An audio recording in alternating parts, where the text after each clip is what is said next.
સ્થાનિક સ્વરાજની ચૂંટણીમાં ભાજપના ઉમેદવારને લઈને મોટા સમાચાર। એપ્રિલ મહિનાના પ્રથમ સપ્તાહથી ભાજપ શરૂ કરશે સેન્સ પ્રક્રિયા। સૂત્રો તરફથી જે માહિતી મળી છે તેમાં એપ્રિલની 1 થી 3 તારીખની વચ્ચે સેન્સ પ્રક્રિયા યોજાઈ શકે છે। ટિકિટ મેળવવા માંગતા દાવેદારોને નિરીક્ષકો સાંભળશે।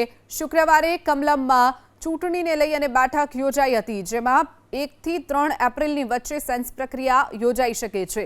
અમદાવાદના જે ઉમેદવારો છે તેના માટેની સેન્સ પ્રક્રિયા એપ્રિલમાં યોજાય તેવી શક્યતા છે। સૂત્રો તરફથી માહિતી સામે આવી છે। વધુ વિગતો સાથે સંવાદદાતા કુશાંગ સોની ફોન લાઈન પર છે। કુશાંગ, અમદાવાદની જે ઉમેદવારોની લિસ્ટ માટેની જે સેન્સ પ્રક્રિયા છે તે 1 થી 3 એપ્રિલમાં યોજાય તેવી શક્યતા, શું વિગતો?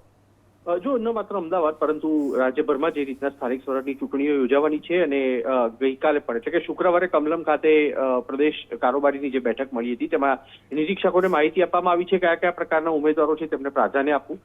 એબીપી અસ્મિતા પાસે જે આધારભૂત સૂત્રો પાસેથી માહિતી મળી છે તે અનુસાર એપ્રિલની 1 થી 3 તારીખની વચ્ચે સેન્સ પ્રક્રિયા યોજાઈ શકે તેમ છે અને નિરીક્ષકો છે તેમને ગઈકાલની બેઠક બાદ મેલ મારફતે જાણ કરવામાં આવી છે।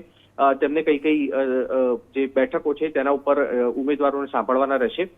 સમગ્ર દિવસ દરમિયાનની આ પ્રક્રિયા છે તે યોજાય તે પ્રકારની પણ તૈયારીઓ કરવામાં આવી છે અને જે પણ ઈચ્છુક ઉમેદવારો હશે એ તમામ લોકો પોતાની ટિકિટ કેમ આપવી, ટિકિટ મળી હોય તો કયા કયા કાર્યો તેમના તરફથી કરવામાં આવે અને હવે ફરી એક વખત પક્ષ જો તેમને મેન્ડેટ આપીને ટિકિટ આપે છે તો તેમનું વિઝન કયા પ્રકારનું રહેશે તેને લઈને તેઓ નિરીક્ષક સમક્ષ રજૂઆત કરશે। જે રીતના અત્યારે ભારતીય જનતા પાર્ટી તરફથી જે તૈયારીઓ કરવામાં આવેલી છે તેને જોતા એપ્રિલ મહિનાની પ્રથમ સપ્તાહમાં સેન્સ પ્રક્રિયા સમગ્ર રાજ્યભરમાં જ્યાં જ્યાં પણ સ્થાનિક સ્વરાજની ચૂંટણીઓ થવાની છે ત્યાં આગળ યોજાય તે પ્રકારની માહિતી અત્યારે સામે આવેલી છે અને તેના માટે નિરીક્ષકોથી લઈ અને પ્રદેશ મોવડી મંડળ છે તેના તરફથી પણ તમામ તૈયારીઓ પૂર્ણ કરી દેવામાં આવી છે। ચોક્કસ કુશાંગ, માહિતી બદલ આભાર।